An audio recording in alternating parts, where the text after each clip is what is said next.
আসসালামু আলাইকুম। আমি কল্পনা বৃষ্টি। মম কল্পনা কিচেনে আপনাদের স্বাগত। আশা করি আল্লাহর অশেষ মেহেরবানিতে আপনারা সবাই অনেক ভালো আছেন। আলহামদুলিল্লাহ, আমি আপনাদের দোয়ায় এবং আল্লাহর অশেষ কৃপায় অনেক ভালো আছি। দেশ থেকে এবং দেশের বাহিরে থেকে যে যেখান থেকে এই ভিডিওটি দেখছেন সবাইকে আন্তরিক শুভেচ্ছা এবং অনেক ভালোবাসা।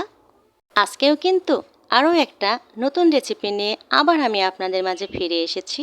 আজকের রেসিপিটা হচ্ছে ছোট বড় সবার খুব পছন্দের একটা রেসিপি এবং অল্প খরচে অল্প সময়ে ঝটপট এই রেসিপিটা বানিয়ে ফেলা যায়। তো চলুন দেখে আসি আজকের রেসিপিটা কি।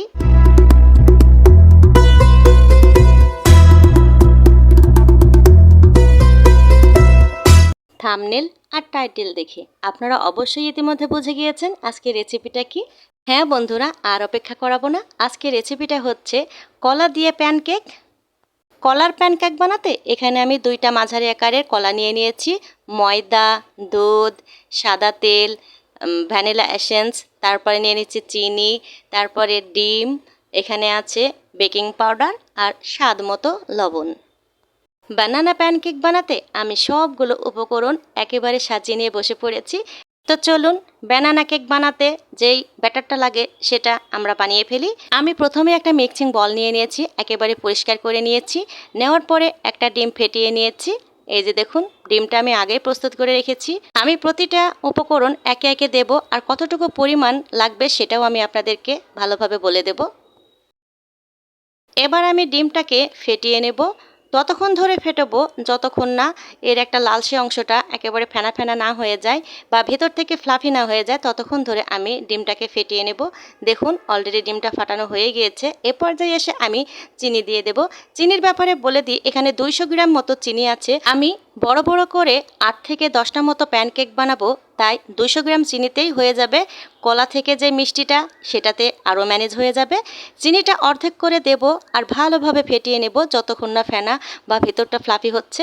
অর্ধেকটা দিয়ে দিয়েছি, পরবর্তীতে আরও অর্ধেকটা দিয়ে দিলাম, দিয়ে আবার সুন্দর করে ফেটিয়ে নিলাম। ডিম আর চিনি যখন গলে যাবে তখন এ পর্যায়ে এসে আমি এই যে কলাটাকে প্রস্তুত করে নেব। কলাটা আমি ব্লেন্ডারে একেবারে মিহি করে ব্লেন্ড করে নেব। এখানে আমি মাঝারি আকারের 2টা কলা নিয়ে নিয়েছি, সেখানে 100 গ্রাম মতো আমি দুধ দিয়ে দিয়েছি। দুধটা দিয়ে ভালোভাবে কিন্তু কলাগুলোকে একেবারে মিহি করে আমি ব্লেন্ড করে নেব। এবার আমি চিনি আর ডিমটা ফেটিয়ে রেখেছিলাম, ঠিক তার ভেতরে কলার মিশ্রণটা দিয়ে দেব। দেওয়ার পরে ভালোভাবে কিন্তু নেড়েচেড়ে মিশিয়ে নিতে হবে। দেখুন আমি কিভাবে নাড়াচাড়া করছে, একেবারে কত সুন্দর ফেনা হয়ে যাচ্ছে। ভিতরটা যেন ফ্লাফি হয়। মনে রাখতে হবে এটা কলার প্যানকেক, তাই কলা কিন্তু চুলায় দিলে সেটার ভিতর দিয়ে কিন্তু বাতাস প্রবাহিত হবে না। তাই যতটুকু পারা যায় আমরা এই যে মিক্সারটা খুব সুন্দর করে করব যেন ভিতরটা একেবারে ফ্লাফি হয়। এই যে এটা যে মিশানো ভালোভাবে না হলে চুলার পরে দিলেই কিন্তু কলার জন্য কাদা কাদা হয়ে যাবে, ভিতরে একটা ছিদ্র ছিদ্র থাকে সেটা কিন্তু হবে না। কলা, ডিম, চিনি যখন মিক্সার করতে করতে একেবারে ঘন একটা ব্যাটার হয়ে আসবে, সে সময় দুধ দিয়ে দিতে হবে। যতটুকু দুধ লাগবে আমি ততটুকুই দেবার চেষ্টা করব। এখন অল্প অল্প করে দিয়ে আমি ব্যাটারটা বানিয়ে নিয়েছি। এ পর্যায়ে এসে এবার এই যে ময়দাটা প্রস্তুত করে নেব। ময়দাটা অবশ্যই এভাবে একটা ছোট চালনি দিয়ে চেলে নিতে হবে। ময়দাটার ভিতরেই কিন্তু একটা যে প্যানকেকের যে একটা ভেতরে ফ্লাফি হয় সেটাও কিন্তু নির্ভর করবে, তাই খুব সাবধানে ময়দাটাকেও কিন্তু প্রস্তুত করে নিতে হবে। ময়দাটা দেওয়ার পরে আমি ছোট চামচের 2 চামচ বেকিং পাউডার দিয়েছি। বেকিং পাউডার দিলে এটা ফুলতে সাহায্য করবে। দেখুন দেওয়ার পরে ভালোভাবে ময়দাটার সঙ্গে বেকিং পাউডারটা মিশিয়ে নিতে হবে। নেওয়ার পরে আবার এই যে ময়দাটাকে ভালোভাবে চেলে নিতে হবে, যে ভিতরে যে গুটি গুটি অংশগুলো ময়দার ভিতরে আছে সেটা যেন না থাকে। এই যে দেখুন কতগুলো গুটি গুটি অংশ দেখা যাচ্ছে।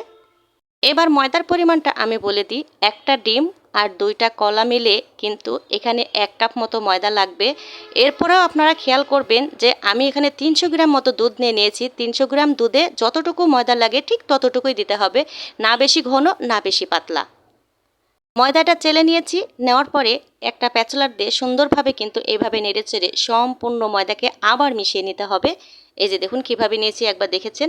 এ পর্যায়ে এসে আমি যেই চিনি, ডিম আর কলার আর দুধের ব্যাটারটা করেছিলাম সেই ব্যাটারটা আমি সুন্দরভাবে একটা ছাঁকনি দিয়ে ছেঁকে নেব, কেননা কলার ভেতরে অনেকটা বেঁচে আছে এবং চিনি আর দুধেও যদি কিছু থেকে থাকে তাহলে এখানে আটকে যাবে। মেন কথা, এটা একেবারে স্মুথ থাকতে হবে ব্যাটারটা। আমরা হয়তো মনে করছি এত কষ্ট করে একটা প্যানকেক কেনই বা বানাবো। না বন্ধুরা, বাচ্চারা যখন বায়না ধরে আম্মু এটা খাবো, তখন কি বলেন তো, না বানিয়ে কি আর পারা যায়? একটা বাচ্চা খেতে চাইলো আর আমি আলিস্যি করে বানিয়ে দিলাম না, সেটা কিন্তু হবে না। এ পর্যায়ে এসে আমি মিশ্রণটাকে ছেঁকে নিয়েছি। নেওয়ার পরে এবার ময়দাটাকে অল্প অল্প করে 1 চামচ করে দেব আর মিশিয়ে নেব। দেখুন এই কাজটা আমি 3 থেকে 4 বার করে করব। এই যে অল্প করে আমি ময়দা দিচ্ছি আর এই যে ভালোভাবে কিন্তু মিশিয়ে নিচ্ছি। এইভাবে মিশাতে মিশাতে যখন দেখবেন একটা আঠালো একটা ব্যাটার হয়ে আসবে, না ঘন বা না পাতলা, আমি দেখিয়ে দেব আপনাদেরকে ঠিক কতটা পরিমাণ ঘন রাখবেন। এই যে দেখুন অলরেডি হয়ে এসেছে। দেখুন তো কেমন হয়েছে ব্যাটারটা। ময়দাটা যখন মাখানো হয়ে যাবে এ পর্যায়ে আমি সয়াবিন বা সাদা তেল দিয়ে দেব। অর্ধেকটাই এখন দেব, আবার অর্ধেকটা একটু পরে দেব। এই যে তেলটা দেওয়ার পরে আমি ভালোভাবে কিন্তু আবার ময়দাটাকে মিশিয়ে নিচ্ছি। বন্ধুরা, রান্না মানে একটা আর্ট বা একটা শিল্প। রান্নাটাকে খুব যত্ন করে করতে হয়। সময় লাগবে দেখে এই কাজটা করব না বা এই রান্নাটা করব না, তা করলে কখনোই একজন রাঁধুনি হওয়া যাবে না। আসলে রান্না বান্না এত সহজ না, রান্নাটা খুবই কঠিন একটা জিনিস। তেলটা দেওয়ার পরে ভালোভাবে কিন্তু আমি মিশিয়ে নিয়েছি। এবার আমি আপনাদেরকে বলি, এবার দিয়ে দেব ভ্যানিলা এসেন্স। ডিম দিয়েছি, ডিমের গন্ধটা যারা সহ্য করতে পারবেন না তারা অবশ্যই ভ্যানিলা এসেন্স দেবেন। যদি এখানে না থাকে আপনাদের পাশে, তাহলে অবশ্যই এলাচের একটা ফল নিয়ে ভালোভাবে গুঁড়ো করে দিয়ে দিতে পারেন, কোনো সমস্যা নেই, ফাইন একটা ফ্লেভারও আসে। এবার আমি আপনাদেরকে দেখিয়ে দেব কলার প্যানকেক বানাতে ঠিক কী পরিমাণ ঘনত্ব থাকতে হবে বা কতটুকু ঘন থাকলে প্যানকেকটা একেবারে পারফেক্ট হবে। এই যে দেখুন, আপনারা দেখতেই পাচ্ছেন আমি কতটা পরিমাণ ঘন করেছি।